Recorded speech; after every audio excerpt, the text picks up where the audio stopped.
સિયારામ દોસ્તો, આજે આપણે વાત કરીશું એક નવા વર્ષના નવા સંદેશની.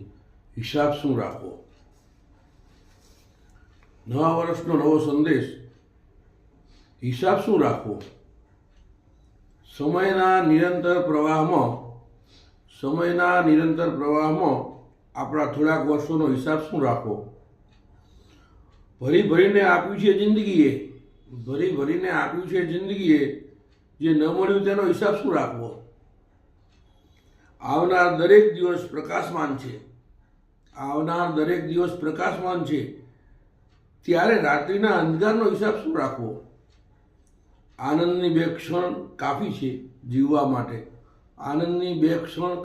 જીવવા માટે, ઉદાસીની ક્ષણોનો હિસાબ શું રાખવો? મધુર યાદોનો ખજાનો છે હૃદયમાં, દુઃખદાયક વાતોનો હિસાબ શું રાખવો? મળ્યા છે ફૂલ કેટલા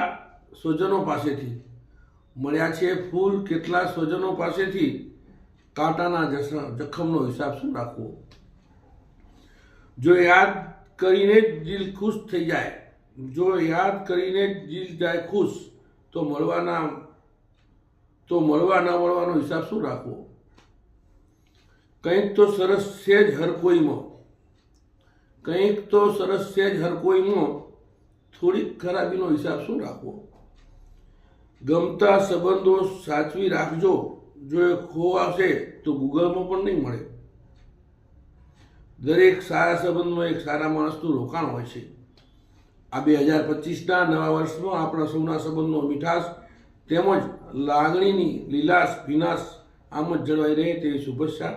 જય જલારામ બાપા, આત્મારામે ઠક્કરના. જય સિયારામ.